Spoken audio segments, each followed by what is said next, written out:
तो देखते हैं यहाँ पे क्वेश्चन नंबर 30 में हमसे क्या पूछा गया है। Draw the electron dot structure of ethyne and also draw it's structural formula. तो सबसे पहले हमें यहाँ पे इसका इलेक्ट्रॉन डॉट स्ट्रक्चर बनाना है किसका, इथाइन का।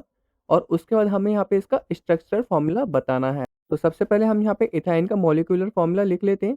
तो यहाँ पे मैं लिख लेता हूँ इथाइन। और इथाइन का जो यहाँ पे मॉलिक्यूलर फॉर्मूला होता है वो यहाँ पे क्या होता है, C2H2 होता है। लास्ट में हमारे यहाँ पे क्या आ रहा है, YNE आ रहा है। तो इसका मतलब इन दोनों के बीच में जो होगा वो यहाँ पे क्या होगा, ट्रिपल बॉन्ड होगा। तो नॉर्मल जो उसका स्ट्रक्चरल फॉर्मूला होगा वो हमारे यहाँ पे कुछ इस प्रकार होगा। तो यहाँ पे बीच में क्या आ जाएगा, ट्रिपल बॉन्ड आ जाएगा, कार्बन कार्बन के बीच में ट्रिपल बॉन्ड रहेगा। और साइड में हमारे यहाँ पे क्या रहेगा, हाइड्रोजन लिंक रहेगा।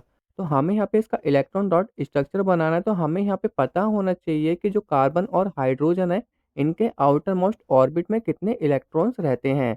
तो कार्बन का जो एटॉमिक नंबर होता है वो यहाँ पे क्या होता है, 6 होता है। अगर मैं यहाँ पे इसके इलेक्ट्रॉनिक कॉन्फ़िगरेशन की बात करूँ तो वो हमारे यहाँ पे क्या होगा, 2 एंड 4। तो इसके आउटर मोस्ट ऑर्बिट में कितने इलेक्ट्रॉन्स होते हैं, 4 होते हैं। और हाइड्रोजन के यहाँ पे कितने होते हैं, 1 होते हैं। तो अब हम यहाँ पे इसका इलेक्ट्रॉन डॉट स्ट्रक्चर आसानी से बना सकते हैं। तो यहाँ पे आपको स्ट्रक्चरल फॉर्मूला में दिख रहा होगा दोनों के बीच में यहाँ पे कितने, 3 बॉन्ड हैं। तो इसका मतलब हमें यहाँ पे कितने इलेक्ट्रॉन्स होने चाहिए, 6 इलेक्ट्रॉन्स होने चाहिए। तो हाइड्रोजन के आउटर मोस्ट ऑर्बिट में 1 इलेक्ट्रॉन्स होता है। और कार्बन के यहाँ पे कितने होते हैं, 4 होते हैं। तो वो हम यहाँ पे बना लेंगे। तो एक का तो यहाँ पे कार्बन बन जाएगा। बचे अब कार्बन के पास कितने, 3 और बचे। तो 1 2 एंड 3। दोबारा हम यहाँ पे देखते हैं कार्बन का। तो कार्बन के हम यहाँ पे 3 इलेक्ट्रॉन्स ले लेते हैं, 1 2 3। और उसके बाद यहाँ पे इसके 4 इलेक्ट्रॉन्स होते, तो एक और बच गया। तो एक ही हाइड्रोजन के साथ बना लेगा।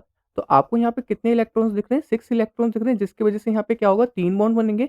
और 2 इलेक्ट्रॉन से हमारे यहाँ पे क्या होगा, सिंगल बॉन्ड बन जाएगा दोनों तरफ। तो ये इसका स्ट्रक्चर फॉर्मूला हो गया। एंड ये इसका यहाँ पे क्या हो गया, इलेक्ट्रॉन डॉट स्ट्रक्चर हो गया। इलेक्ट्रॉन डॉट स्ट्रक्चर हो गया।